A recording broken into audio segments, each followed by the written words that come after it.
I'm like, how is he getting to these different places so fast? Bro. Yes, sir. Welcome back to Redacted Show. I'm your host, Wafiq, or Feek with my co-host, my other host. It's co-host Day to Day in the building. Shout out episode 95. We're getting closer to that 100 on that honey bun, that $100 bill. Speaking of bill, make sure you guys go ahead and subscribe, like, share, rate us a 5-star. Mm-hmm. Appreciate everybody for engaging in the reels. We really do appreciate all of them. I know I'm getting a lot of heat in the Powerpuff Girls Batman scenario, but I still stand on what I said. And I also still stand on my take about black women. If you haven't heard that or listened to that, go watch those. And go watch those full episodes while y'all at it too. But with that being said, there's a movie that came out the other day with a nigga bird.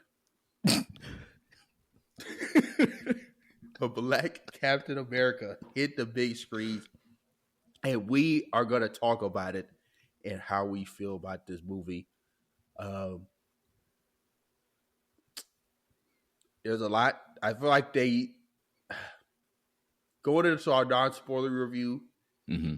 I feel like this was a good movie, but it was not his movie. And what I mean by that is this was not a Captain America movie. This was Hulk 2.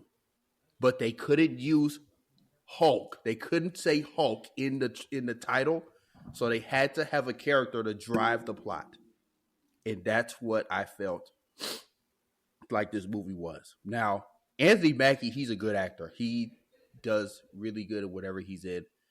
But the plot of the movie really had nothing to do with him.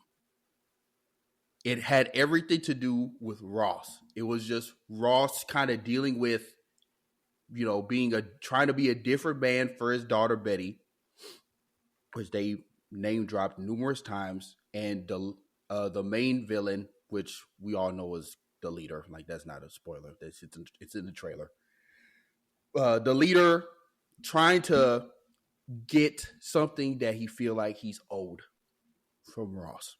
The Captain America, Sam Wilson, is just driving the plot. You're kind of viewing the movie through his lens. Then they set up a little bit of stuff in there, but that's kind of my big take. I don't know if that's a hot take, whatever. I feel like people agree, but I think the movie's good. I said on my IG story, 7 out of 10. Like, it wasn't bad, but it was not like groundbreaking. Like they tried to harp it up and mark it up to be. So that is my day-to-day non-spoilery review. Yeah, you're wrong. No, I'm joking. No, I'll say non-spoiler review. I really liked it. I liked it. I think not more than I thought I would. It was just about where I thought I would view it as. It was a lot of people in our theater. That was the most I think I've seen in a theater for a Marvel movie since, like, I don't know. Like, our theater was packed to the brink. I was shocked when I walked. Yeah, see it? That Thursday. Okay. So opening night. Opening night. That makes sense. I'm glad people actually showed that because I do feel like this movie does deserve its attendance. People going to see this because I feel like the significance of a black Captain America is important. Mm-hmm. A lot of people don't realize that, and low-key, I don't think Marvel realizes that with this movie. But we'll see. The Russo brothers, we know when they get Captain America in their hands, they make some magic. So I'm excited. I'm more so interested and excited to see Sam Wilson, Captain America, with the Russo brothers in Doomsday and Secret Wars, because I feel like they know how to make a good Cap. Yeah, in their movies, most definitely. And just for the rest of the movie, just overall, I think it definitely was a Hulk / Captain America movie, because, like you said, Ross was pushing the point. It was focused on Ross a lot. General Ross, and it was in Sam Wilson's Lynn. But I will say, to me, it felt more like a Captain America movie than, I don't know if this is a hot take, than Civil War. To me, Civil War wasn't a Cap movie. It was a Bucky, Black Panther, and Iron Man movie. And Cap was just there because you needed something that connected Bucky and Iron Man. So that's just my viewpoint on that. And I'll go into it more later. But overall, I think the movie was really good. The dialogue to me was, I didn't think the dialogue was going to be good. I'll say that. I knew the movie and action was going to be good. I didn't think the dialogue was going to be good going in. The dialogue was really good. Everything, all of it sounded natural. Only one that didn't sound natural and was annoying was a character that everybody knew was going to be annoying. The 4'11" person. And I'll talk more about her character later too when we go more spoiler. But overall, I think it was good. I think the lowest I would give it is a 7. The highest, a 8. I think it's right in that range of 7 and 8. And I think overall, though, it was a good movie to set the tone for the rest of these movies, because some people were saying it was bad. I don't think you could watch this movie and say it was bad.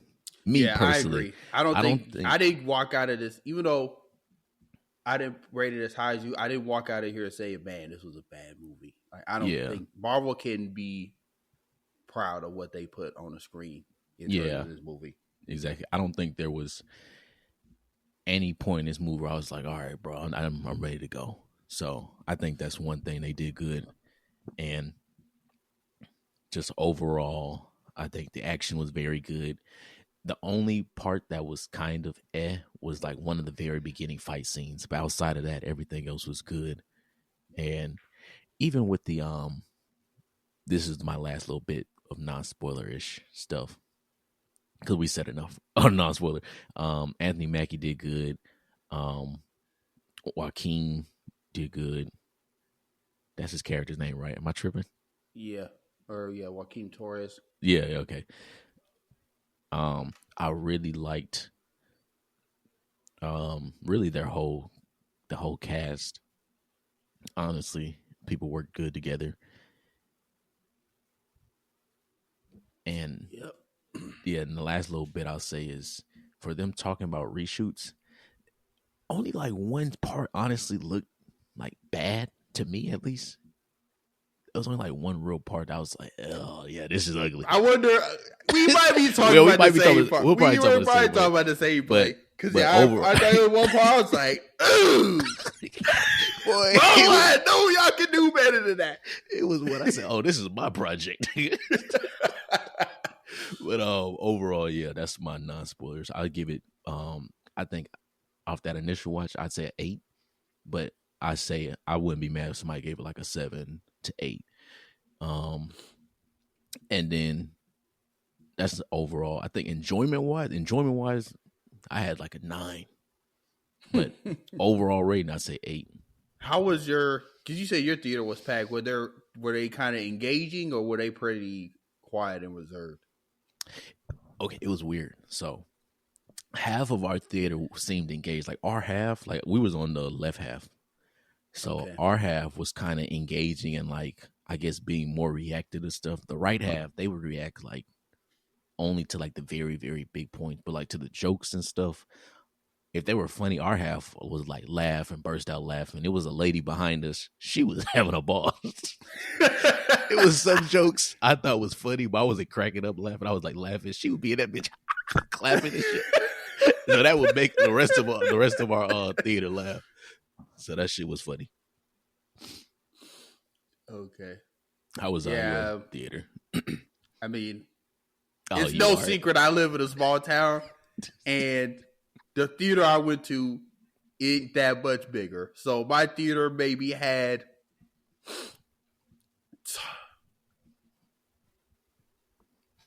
I'd say 8. 8 people? 8 other people in there, including me. Yeah, so 8. It was empty. Which that's not anything to do with the movie. It's just location. I live in the gutter. You live in I want to say the gutter, but ain't nobody lives here. So I'm just like, there's literally one theater. I'm sure if I went to Washington or like Tri-Cities, I'm saying areas, people don't even know where that's at. If you were like Portland or something, yeah. Yeah, maybe Portland, I could see that being packed, or Seattle. Yeah, I could but see you're it in being packed all the weekend. I mean, you're in the back. I'm where the Wolfman is at. Literally. Where the Wolfman movie was, Dana was right across the street. So yeah, I mean, when nobody really talking to me, you could, even if someone's having a conversation, you would try to whisper, you could hear it. So like, no. My theater experience was empty, to say that. And I also thought it was weird. Everyone left after the credits were done. Like no one, everybody, because I'm sure your theater, no one got up until that post-credit scene. You know what's crazy about that? Somebody stood up and whoever they was with grabbed their arm and set them back down. I burst out laughing. Yeah, everyone left. I'm just like, oh, that kind of shook me, because usually everyone who watches MCU movies, you ain't even got to be a comic book fan, but if you watch enough Marvel movies, you know they're going to leave something at the end if you're patient. Mm-hmm. Everyone got up. I was literally the only person in the theater for that end credit scene. But enough non-spoiler talk. We're gonna go ahead and get it right into it. We're just gonna go character by character and scenes we thought deserved discussion. But before we do that, let's just talk about the Israelite in the room. Let's just go ahead and address it. Sabra, can I go? You go ahead, please, so we can get this out the way. Her character, Heather. What was the last name? It was Heather, wasn't it? No, it was like something. No. It was. Yeah. I'm tripping. It was like it almost sounded like a deviation of Maximoff or Romanoff. Something off. She needed to get off the screen. Bro, I think I'm sorry. Her character was she seemed like she was uncomfortable acting. I don't know if that was just how the character was supposed to be portrayed, but as I was watching it, I was like, you don't look comfortable in these scenes. Like, I don't want to be that guy, but maybe as they were filming, real world issues were going on around that time. So maybe she was like, in the back of her mind, I could not make the theatrical cut. Which might have went into the reshoots, because we know it's not a secret that this movie faced a lot of reshoots. Some of them were very flagrantly obvious. Yeah. Especially at the end. Yeah. But her character, like, outside of her looking uncomfortable in scenes, her dialogue was just like, it seemed forced at times. It was only one real time where it seemed like it flowed, and that was near the very end when she was talking about Bucky. Like, that seemed like a scene she was comfortable in and talking in. All the other ones, for the most part, it would seem like forced dialogue. Not all those scenes, but a lot of the scenes seemed like forced dialogue. And like, it seemed like they didn't write lines intended for her. Damn near. Yeah. So that was a kind of weird thing. Didn't. And she was like 4'10". She was tall. Tiny. Oh, hold on, because she is. I don't have her height on here, but yeah, she was little. But yeah, I think kind of forgettable. They tried to make her memorable. They tried to make her like another Black Widow, which you tried, Marvel. We already got one. We actually have two. We got more. No, I mean, we got one, but we got Yelena. We got Taskmaster. Essentially, we got all the ones that escaped too. They just probably will never show back up. But maybe this is one of them that escaped, because they did bring up she was in the Red Room. Yeah, but they said she was in the Red Room, but tasked somewhere else. Yeah, I was about to. Never mind. She was tasked overseas for real. Yeah, it's crazy. It's a layup. It's literally a layup. It's right there. I almost scored, but nah. Yeah, I mean, I think I was kind of a little bit disappointed with how much she was on the screen. Because I'm thinking, people try to have their agendas about the movie, and I was just like, hey guys, like, I don't think she's gonna be in here a lot. I was sorely mistaken.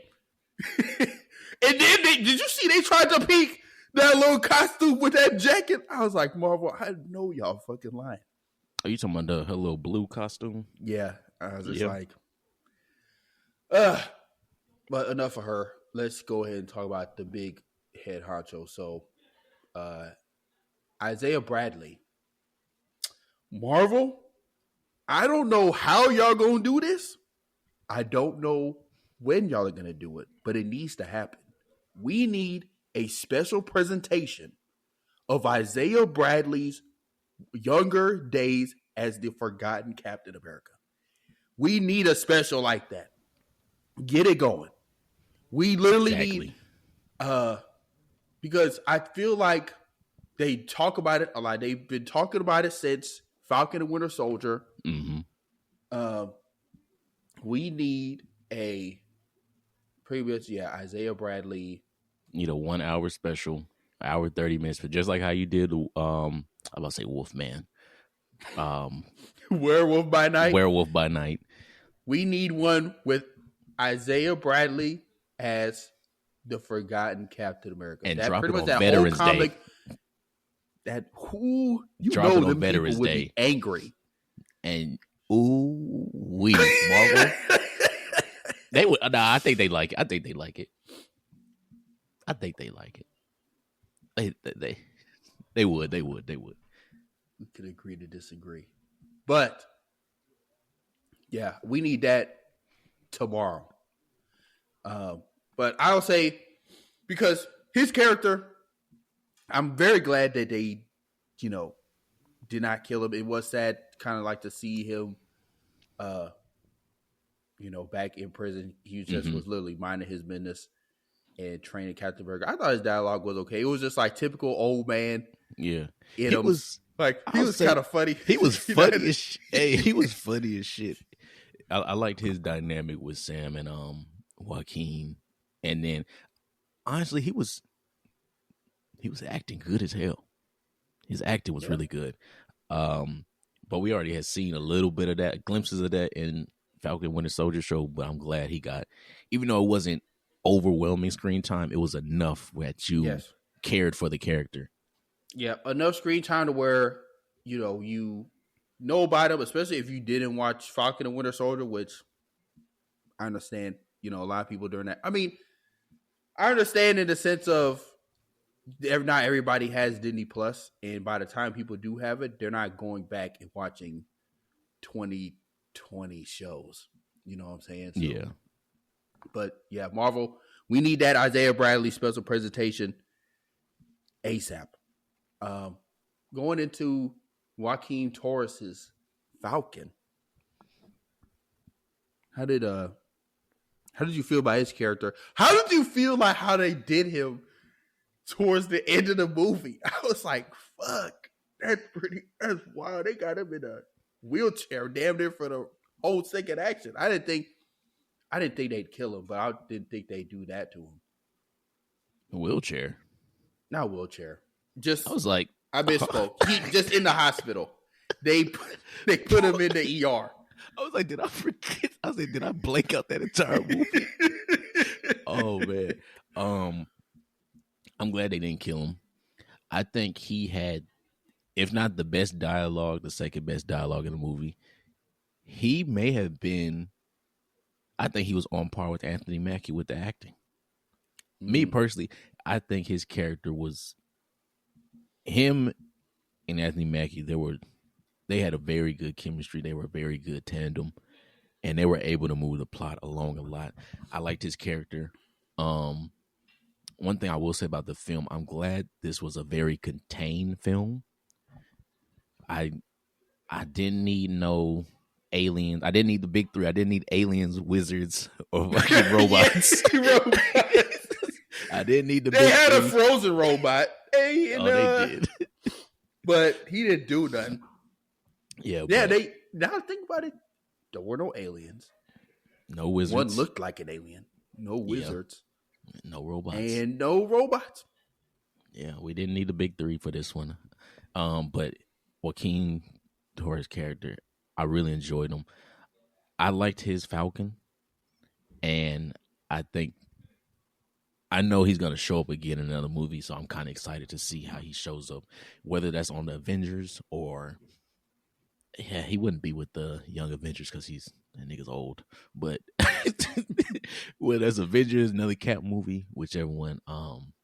I don't know if he'd really be on Avengers, but they're not changing it to young. They're not keeping the Young Avengers name. I think they're changing it to Champions because by the time they actually make this Young Avengers project, whatever it's gonna be, they're all gonna be old. They are gonna be not young, like young but not young, young niggas.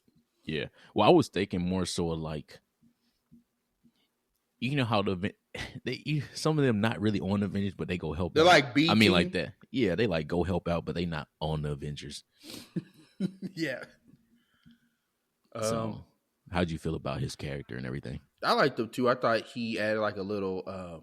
I do agree because I still said on my point on like him and Anthony Mackie were the two people driving the plot, and I feel like he was kind of the comedic relief in a sense of the movie, which it was like too many jokes, but at the same time, he was a nice guy in the chair.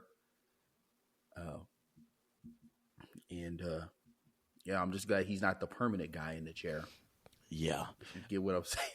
I'll say another thing. My bad to cut you off. No, you're another good. thing that I'm glad they did with this movie is Marvel has a real, like we always say, Marvel has a real thing of killing off a lot of important characters. I'm kind of glad that this time they just put niggas in prison. Yes. I'm so happy.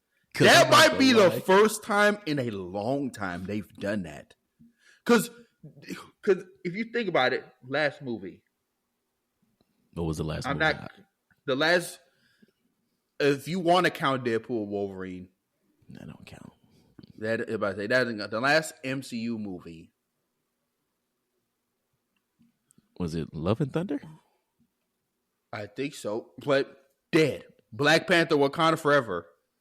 Well, he didn't die. They damn near count as a full villain, but he incapacitated. Guardians of the Galaxy. The High Evolutionary. Dead. He died. The Marvels. Old girl died. The Marvels. She could have been dead. Like she could have lived in. No one would have cared. Yeah. Ultron gone, but he's gonna come back. He has to. He's too big of a character. I think he's supposed to come back in that White Vision series. Okay. Vision Quest. Got you. But yeah, like we said, they have a real stigma of killing characters that could be important. So I'm glad they're finally using the raft again, which is the prison. Yes, like they must have just remembered, like maybe that was part of their reshoot. We could have a whole episode where we could talk about what was new additions to the movie. Because I think maybe this is just me hypothetical kind of bullshit. They probably during this theater was like, you know what? We do have a raft. We do have a prison. Let's just put these people in prison. Especially since they're not really super, like they're not any of the big three. They're super powered individuals, but they're not the big three. They're not the high up there villains, antagonists. They're good antagonists that can move plot points, but they're not like the big bads. So, yeah. And how did you feel? Oh, one last thing about Joaquin's character before then we can move on. I really liked the end dialogue where he was talking about he looked up to Falcon or Sam Wilson. Yeah, that was a good scene. Because I think that was a good callback to what Bucky said, talking about you don't need a super soldier serum because you relate to the regular person more than us. Yeah, you give them something to aspire to. Yeah, so I think that was a good callback for the film. But go ahead. Now, I was just gonna say, how do we feel about the before we get to Ross? How do we feel about the leader? Honestly, I liked him. He didn't really do too much. He did some mind control. He fucked some shit up, and then he dipped. He got what he wanted, not fully, but he got pretty much what he wanted with Ross being exposed. And yeah, I mean, it wasn't really nothing. I didn't have no drawbacks to him. I didn't feel like he was an over the top villain. How did you feel about how they did his powers? Because in the comics, he's really just because in the movie they try to make it seem like the gamma radiation basically gave him the powers of like the time stone in the sense of he could see all these probabilities. But in the comics, he's just like an arrogant genius. Like he just got a big brain and he's unquantifiably smarter than everybody. Yeah, but I think they had to say. I think his powers are still just he's smart, but they had to say it in a way where like they could. I feel like they couldn't have just said, "Yeah, he's smart as hell," because niggas would have been like, "How smart is he?" So they had to break it down and say, "Oh, he's able to see a whole bunch of probabilities and all this other stuff." So they were over explaining his basic function. So that makes sense. I can get behind that. Cause it is just kind of slapstick where it is like, "Yay, we got another big brain smart nigga," and I'm like, everyone could be like, "How many smart people do we have in this fucking universe?" Yeah, but yeah, I didn't have really too many gripes about it. I just thought it was interesting. I also thought, man, he looks sickly, like a zombie. Boy, he because he looked crazy. It makes sense that because if we remember after Incredible Hulk, we obviously saw some of Bruce Banner's blood dripping on his head and the mutation starting. So what we learned in the movie is that he upped the doses, which gave him irreparable damage to his brain, or maybe irreparable growth, depending on how you look at it. But yeah, he looked nasty, sickly, nasty. Honestly, that was a good design because at first I thought they would still do. I knew he was in the movie, but I try not to watch any of the other like teasers. So I don't know if he was in any other teasers or anything. But at first I thought they was gonna do the actual big brain shit. So I was trying to get prepared to see this nigga with a big ass head. And then when he popped out, I said, "Ooh, yeah." Mm-hmm. And I feel like it probably was better for the movie to do it that way because that way they could use more practical effects because it didn't look fake. Obviously, it was fake, but it looked real. Yeah, it didn't look as CG. Actually, it didn't look CG at all. But if they did that big head, I feel like they would have had they would have used that hint of MCU CG, that sprinkle. Because could you imagine just like a practical effect large head? That would have been heavy, and I can only imagine how uncomfortable that would have been. But yeah, so I wasn't mad at it. I just was curious, how the hell did he kept ending up everywhere? I'm like, how is he getting to these different places so fast? Bro, the leader had a private jet because they no way. Bro, because he started off. Go ahead. He started off at the Navy training base. He killed old dude, and then he ended up at the hospital within hours. I said, ain't no fucking way, bro. I'm like, how is he jumping around so fast? Unless there's multiple. Head ass, though. Let me stop bullshit. Yeah, I'm like, especially the one where he killed that soldier. I'm like, how does he keep ending up in these places? I think that was one another thing that the movie kind of could have did better was just geographic kind of time jumping. Maybe I don't know how to word it, but they made everything seem so close because they just ended up somewhere. It damn near seemed like same day or same within the hour, and I'm just like, there's no way the United States is that close to Japan or wherever Celestial Island is at. Yeah. In the Indian Ocean. But and then because I'm like, how did Ross go from Japan back to the country in damn near it seemed like less than 24 hours? Yeah, I don't. They was doing a lot of jumping around. Even Anthony Mackie. I'm like, how did he go to wherever that underground lab was? Mm-hmm. I think like Camp. I was about to say 51, but it's not 51. It's like, it might be 01. And then back to their little hideout. And then to Japan. He's like, suit up. We're leaving right now. I'm like, okay, movie magic. Let me not think too deep into it. Yeah. I didn't even think about that till you brought it up now. But I'm thinking about this the whole time. I'm like, how are they jumping around? So, especially the leader. I'm like, you can fool me with, Anthony Mackie and Joaquin Torres character, because they can fly. Yeah. The leader ain't got no flight or no super strength. All he had was that hoodie and them sunglasses. He had that hoodie on every scene, bro. That hoodie and that fedora. Bro, even when he ended up in that man's house, I'm like, how did he get there? Bro, I was like, who is this nigga? Why did he kill him? Guy? But, hey, it is what it is, I guess. So, the Red Hulk in the room. How do we feel about Ross and then just the Red Hulk stuff? Man,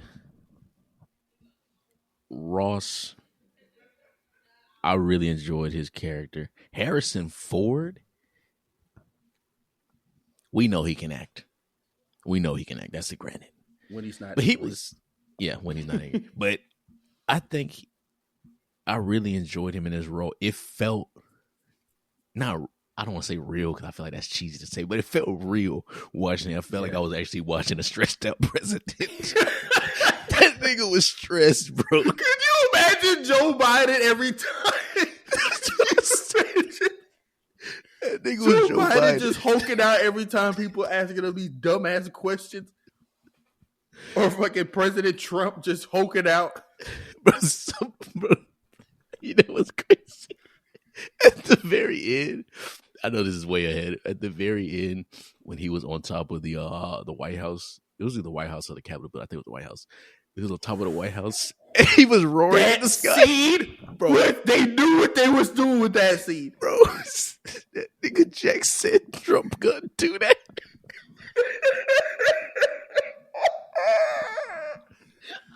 I know Trump is watching this movie like, this is me. This is me. I was shot at. The flag is behind me. I'm the president. Let me find he gonna bring in Elon Musk. But hey, man, I need you to start a program under the table, hush, hush. Whatever they got in that movie, I don't care if it's fake or not. I need you to make it. But anywho, but last little bit, I really enjoyed him, and we finally got a Hulk doing Hulk shit. That was I've been waiting 10 plus years for a Hulk to do one glimpse of Hulk shit. Yeah, I didn't even. It didn't even feel like. Almost feel bad because when it happened, I'm like, damn, I don't even know how to react because we went so long without some Hulk shit going on. She-Hulk doesn't count at all. She's a Hulk, but she wasn't doing Hulk shit. So I'm just like, man, that's why I feel like, because it just goes back to my point on how is Captain America gonna stop a Hulk doing Hulk shit? You know what? And I called it. I'm glad they showed that he can't stop a Hulk doing Hulk shit. I think that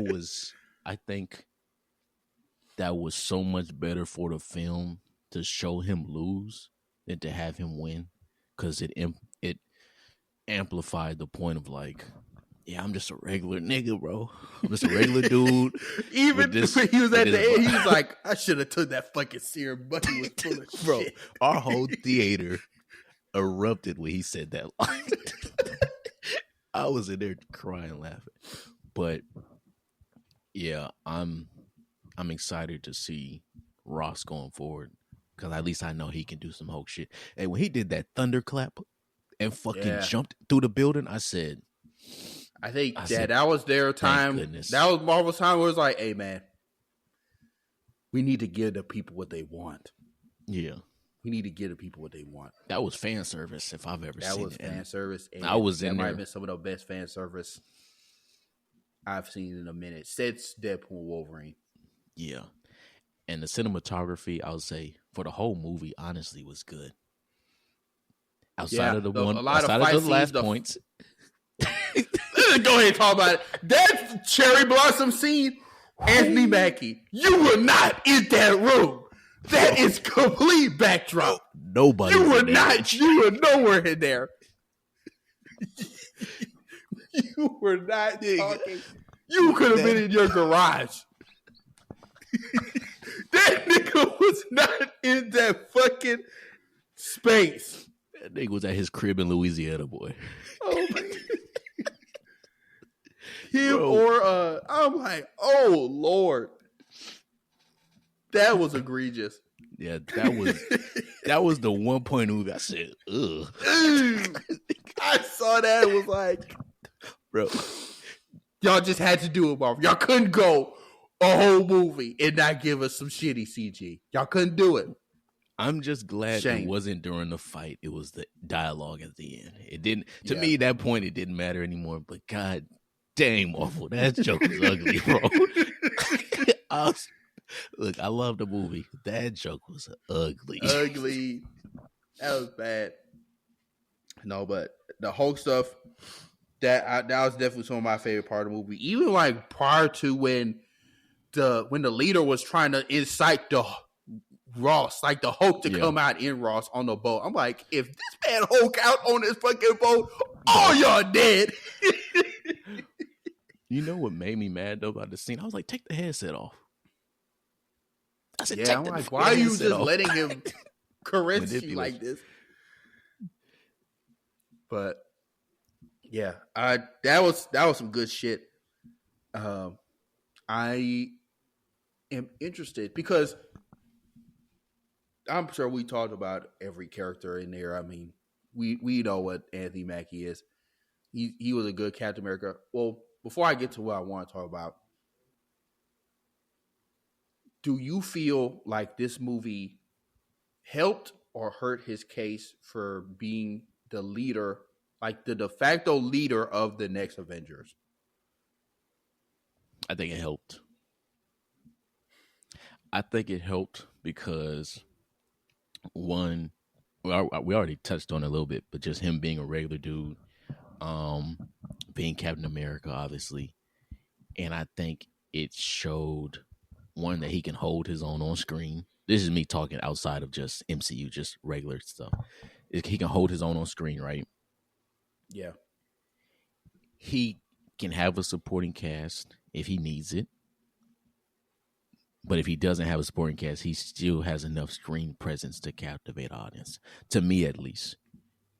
From me watching that movie, if you removed some of these side characters, I felt like I still would have had the same reaction in the movie. Like if it was just Sam and Joaquin the whole movie and everybody else was removed, I think I would have had the same damn near experience watching it. I think that's how much he was able to move forward with it. But for the Captain America and leading Avengers, I think it definitely, I think it helped him more. Because I think in Falcon and Winter Soldier, people was kind of like, oh, he was just giving the mantle, all this, like people hating. Yeah. And I think it also helped that Bucky kind of emphasized this point of like, no, you need to be like, you're the person. It's not me, bro. I'm a senator now, or whatever he is, congressman. Yeah, congressman. How do you feel about it? To me, I don't think it hurt him, but I don't think it did enough to really boost his case. Because to me it just goes back to my point on like this wasn't really a Captain America movie, and he was working with people, but he wasn't really working with a team, like a group of individuals. So that's why I'm more excited to. I feel like I know he can because we know Anthony Mackie's a great actor. Yeah. And he's getting. He started to grow on me. We already know I was the biggest Falcon hater. Oh yeah, we know you hated him. I did not like Falcon at all.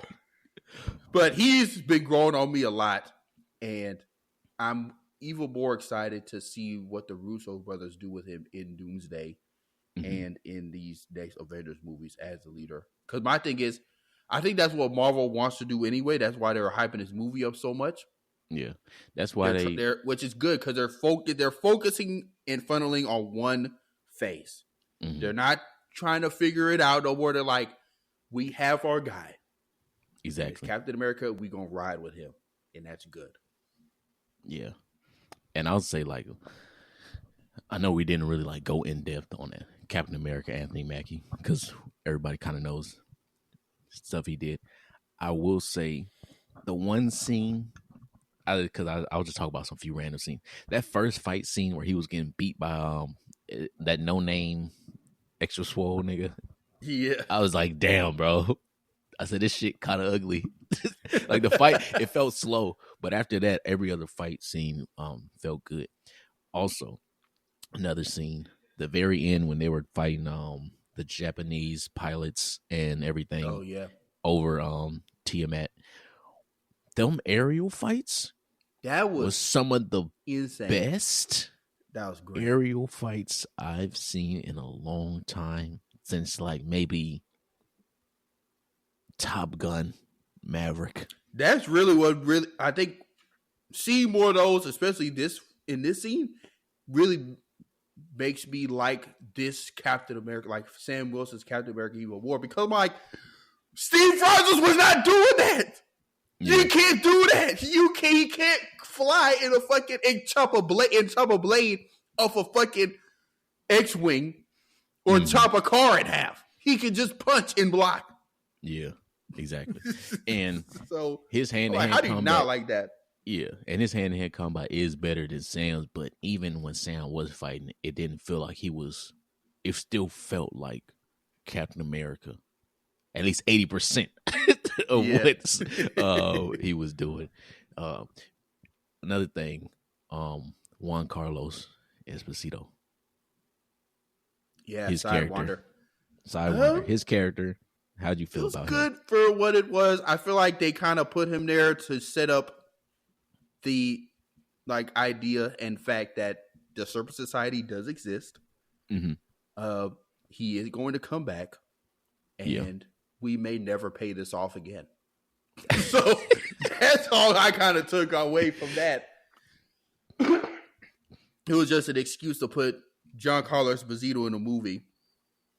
But because my thing is, if they make like a Captain America 5, probably after Civil War or these next two Avengers movies, I think they're trying to close up that. I could see them coming back, like him along with the entire Serpent Society, because I think they're trying to make the Serpent Society seem less goofy than it actually sounds. I'm like, you mean to tell me it's a bunch of people dressed as snakes going around here doing some snake shit.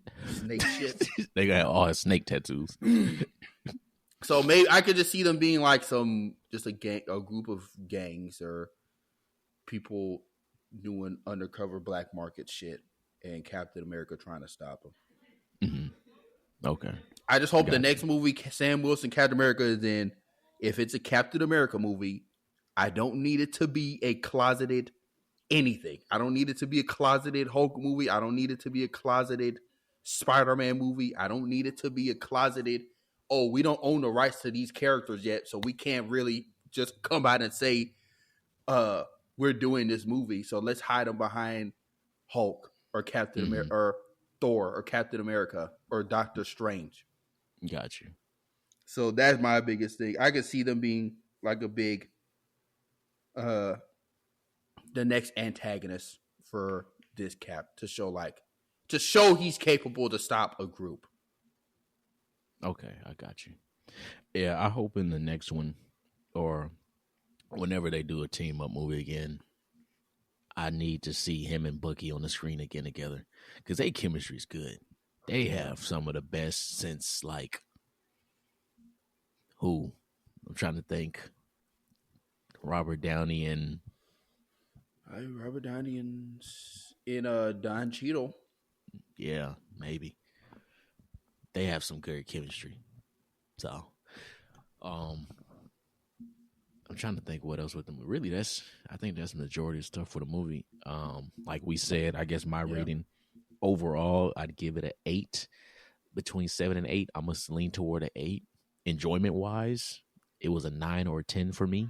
But overall rating, at least for me, Wafik is a 8. Yeah, I'm still kind of hard pressed on the 7. Like it's still a good movie. I do think people should see it and go watch it in theaters. But I just don't think I don't think it's like groundbreaking. Got you. Where would you? I had thought of this. Where would you rank this in the Captain America movies? I think it's better than the first Avenger, and it's probably tied for third best because Winter Soldier, obviously, that's cemented at number 1. Yeah. Endgame, not Endgame. Civil War. That was some good shit, but that was kind of like a closeted Avengers. Yeah, that was movie. a pseudo Avengers movie. Yeah. So those are like 1, 2, and then it's kind of people's choice on how much people really ride with the first Avenger. Yeah. Me personally, I would put Brave New World over that, but I'm not mad at anyone who thinks the first Avenger is better. So I guess kind of picking between those 3. Okay. Yeah. I'm kind of the same. Excuse me. I will put Winter Soldier. We already know that's probably my favorite or second favorite Marvel movie ever. Winter Soldier first. Second, I think I will put. See, if I take out Civil War, I will put Brave New World second, and then I'd put the first Avenger last. Because honestly speaking, I don't remember anything about the first Avenger. I remember the scene where he changed. I remember the last scene. Everything in between, I don't remember. So maybe I'd have to rewatch it to know, but just rethinking about it, I would put Brave New World second. If I add in Civil War has the luxury of having, see, this is the thing. Civil War has the luxury of having Spider-Man debut in that film, Black Panther debut in that film, and a giant cast of Avengers we knew and seen up to that point. So I feel like it's a cheap. I feel like it's a cheap movie to rank. Yeah. So, yeah, that is very true. So yeah. Also, one last thing: the Adamantium. That was their. I think Marvel. Here's what Marvel's doing, in my opinion, and you can have your 2 cents and we can move on. But I think what Marvel is doing is setting up the end road after Doomsday and Secret Wars, because we know it's not a secret. They want to go into the X-Men so bad, it's not even funny. So they have to have a reason to kind of make that transition. So obviously they canonize Adamantium from Tiamat. It's going to be the shared material. I can see them, maybe not coming back to that in the next few years or probably after, Doomsday, because they want to have an outlet to come back to when they're like, hey, we got Adamantium. We got a guy that's been alive for X amount of years since the Reconstruction era. Like in Since the Civil Civil War. War, who's been a mutant. We need we want to have you take injector. So I feel like also that plus the camp, because that camp is abandoned now. I would not be surprised if they come back and use that camp as like a pseudo weapons plus testing agency or department, and then they name drop or have like William Stryker kind of over that, or they bring him later on in some movie, Mm-hmm. whether it's the Thunderbolts, they could do that, or maybe have some name drop folk, and just start setting those seeds up for the next phase, which we know is mutants. It's not Marvel's not. Kevin Feige is ready. Yeah, they already said to jump into some X-Men, and it's not even funny. That's why they've been talking about all these different directors, even though I don't think nobody's been confirmed fully, but they got like Russo brothers want to do it, or apparently, or all these other directors. But yeah, I think Coogler, he could definitely probably do it. Actually, not probably, he definitely could. But I think you're on the right track with saying it was an alley oop for a later time of saying here it was a here nigga down. Said nigga, yes, the X-Men are coming, so here's your adamantium. Yeah. I will say it was also the same concept, because people, ever since Eternals, it didn't happen at the very start of Eternals, but like a year after Eternals, maybe, people just kept tweeting and talking about, well, when are they going to talk about the thing in the sea? When are they going to talk about the thing in the sea? Yeah, and were just like, you know what? We need a reason to talk about this. Let's just say we have. I can imagine this was how this meeting room went. They're like, guys, it's been how many years since Eternals, and we still have not addressed the Tiamat in the room. How the fuck are we just gonna leave? How are we gonna talk about this? And someone was like, well, you know what? We haven't actually addressed Adamantium. And we don't really know what we're going to be doing with Black Panther.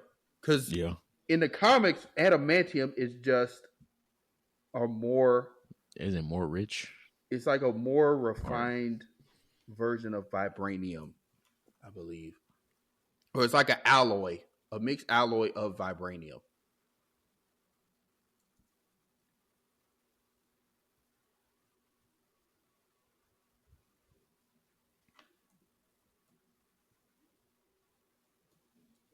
Yeah, vibranium is more durable and easier to work with, while adamantium is denser and harder. Yeah, it says it's often combined with other metals. Yeah. It's a man-made metal that incorporated vibranium as a key component. Yeah. So it's a mixture of metals with vibranium in there. So they're like, how are we going to just talk about that? And they're like, you know what? This whole celestial in this room, in this ocean, he was just made out of adamantium. That's what all celestials are made out of. Oh, raw adamantium for the harvesting. So they're just like, that's a great idea. We got to put that in the movie. What movie we thinking? I don't know. We got to figure something out. Brave New World. Brave New World. I really wish... Actually, no, I don't. Never mind. Let me not even say that. Okay. But yeah, I think they. Yeah, I think they're gonna use it for that. And another thing, this is me ranting right now, slightly ranting. This will be like 30 seconds. With that, with the thing with people talking about Eternals, right? Of like, well, why aren't y'all mentioning that? It was just so much stuff in the MCU that's never been mentioned again. It's like, bro, calm down. It's lost in the ether. Yeah, like shit gets mentioned like years later, but calm down, bro. And it's another point I want to make, but I'll say that for like getting our bag or something else. So yeah. Yeah.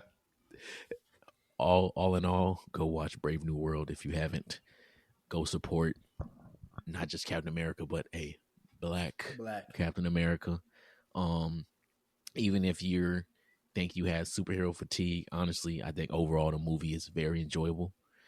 I don't think you can go in there and say, this is bad. And then if you are on the fence of saying, well, he doesn't have powers, I think that's one of the good things about the movie. Yeah, most definitely. And it's like tied to his character. But we go on and on about this movie. But with that being said, we're gonna move on to our next kind of little topic of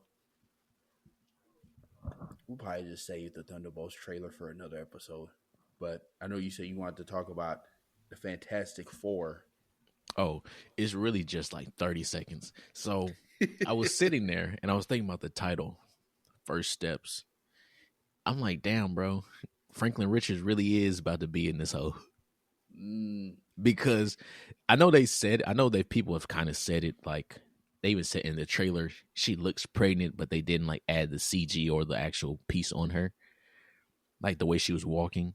Yeah. And I was like, damn, First Steps, Fantastic Four, First Steps. They're becoming the Fantastic Four, but also first steps for a child. I said, oh, yeah, Franklin's in this hoe. Franklin's in this movie. I think that's supposed or rumored to be like one of the reasons why Galactus is coming to this world because he senses the birth or the coming birth of Franklin Richards. Boy said, I need a herald that ain't Silver Surfer. He said, I need somebody stronger. But yeah, that was my only thing I thought Maybe about. The Silver Surfers come to kill Franklin again. Oh, because he poses a threat. Theorizing. Yeah, this is just theory. We don't know anything about the movie. They come to the world to kill an unborn baby. That's crazy. Because they know he's a threat to their livelihoods. And Galactus comes to stop them. They're doing what Don Cheadle suggested to do to Thanos. He was like,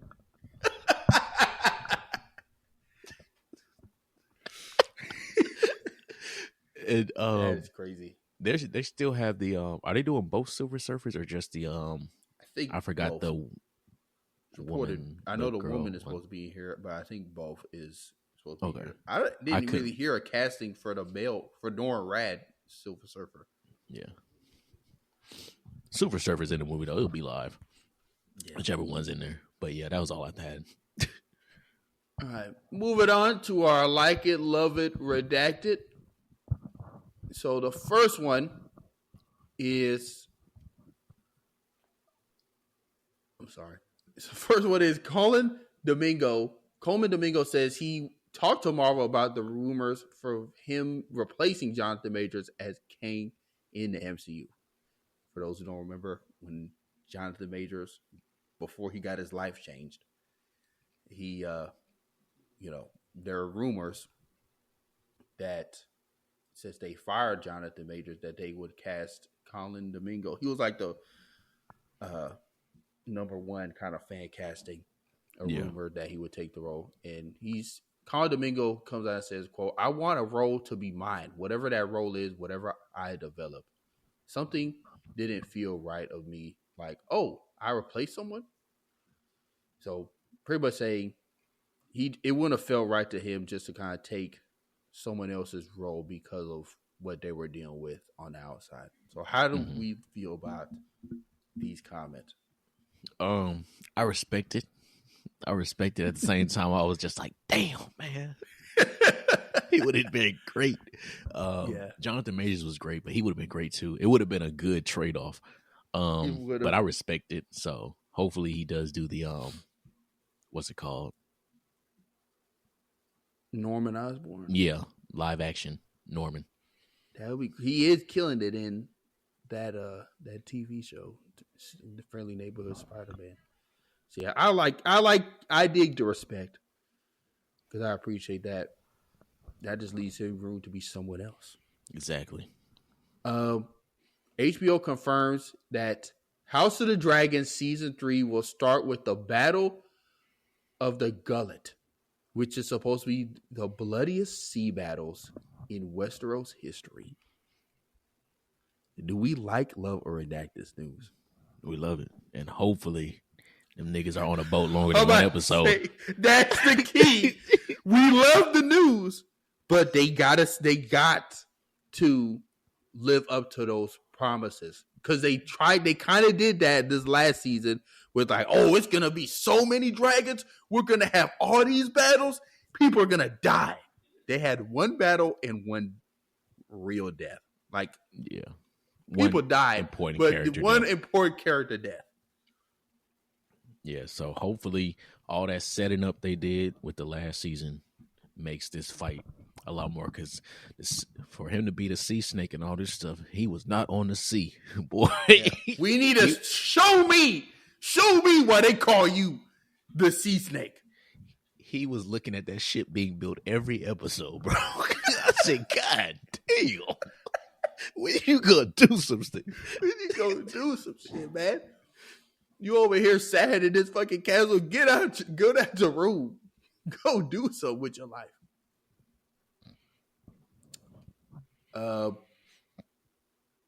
We get a first look at the White Tiger in the new Daredevil Born Again TV show. I'm about to share my screen so we can show the audience. But do we like, love, or redact this new White Tiger look? I think it's pretty comic book accurate to me. I like the design. Yeah. I don't see none from this. Imagine coming home and you see this man at your car. You actually imagine getting in your car and you see this in your rear view, in your back seat. Hey, you're dead. There's no way out of this one. You're done. I like too that I like that the helmet, it doesn't look fucking like nanites. I'm so tired of nanite technology helmet, bro. That's the one thing I'll say. Since they introduced that, all the characters having those helmets, even Sam had it at a point on that movie.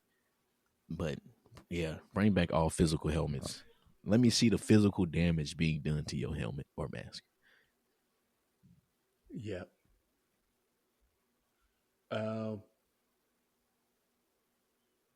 And finally, so this last one, I'm gonna save that for another episode because that's not really a like or redacted. It's more of a conversation. Okay. Oh, I lied. This is the last one. So this is from kind of a random Twitter, I guess, insider, but saying that Denzel Washington could be playing Magneto in Black Panther 3. According to at the Insnider.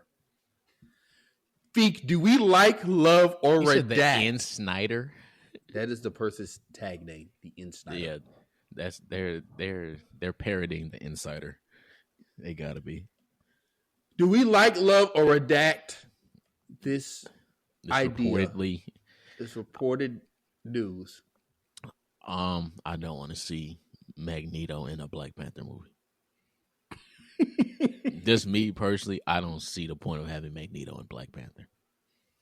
Even if it is Denzel, I can see where you could say, "Oh, he's."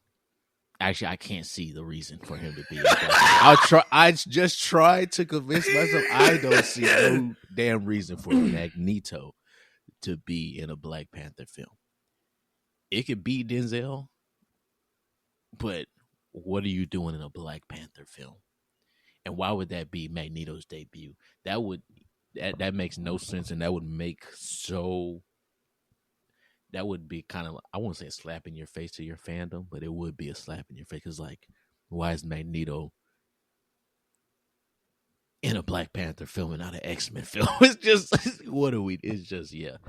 So that's more than likely fake. Yeah, I'd say redact that. There's I was kind of just going through the comments, and there was just kind of like a lot of discourse. Obviously, there was a poll saying that, do you want to see this happen? And it was like 85% said no. A lot of the reasoning because obviously Magneto is Jewish. Like, he's exactly a survivor of the Holocaust, which at this point was how many years ago?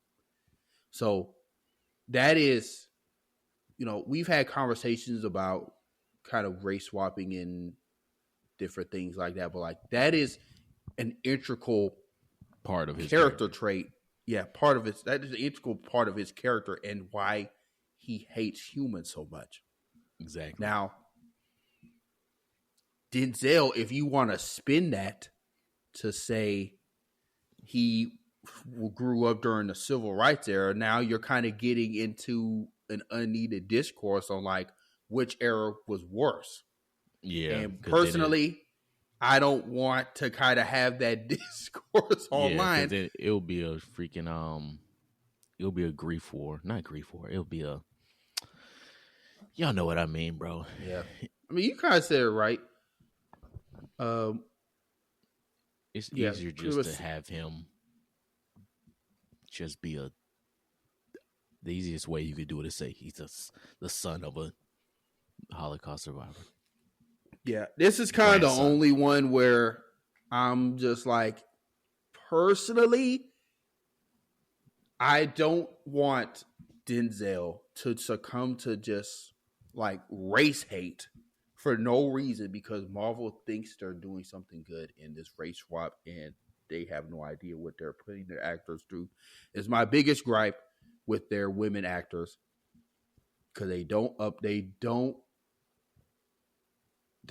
do anything to kind of just take the heat off them. Especially they could sneeze wrong and they're just getting shitted on. And Marvel does nothing to really back them up. But that is it for Regular Redacted. We are going into our infamous bag. Fake, drop the music.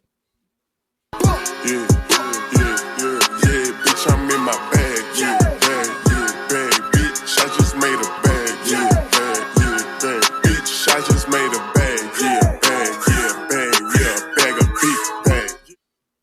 We need a bag. Like, we just need to get a bag. We can make that happen for sure. We need a bag. I don't know what it looks like. But for this questions, getting our bag is from a friend of the show, Jackson. And he gave us, so he sent us a tweet that I'm trying to find right now, which I just did. Let me share it. So Jack sent us this tweet with like Marvel's 3 female pillars. And his question was, who do we think is Marvel's most iconic woman? Ooh. Feek, you start off. Most iconic woman, I would say is, I think can be a debate, but I think it will be Storm. Me personally, I think Storm is the most iconic, just on the account of I can't even say the word, being recognized at least. Yeah, recognition. Yeah, exactly. On recognition, and then just abilities as well. I think one that has gotten more recognized recently, even though for comic book people it was already high, but Wanda. But I think for like the average fan, average person, Wanda has been kind of pushed more now. But I think, honestly, it's Storm. Yeah, I think it's, in terms of most iconic Marvel woman, I think it's Storm. But to be honest, to go back to the 3 pillars, I think they're all X-Men.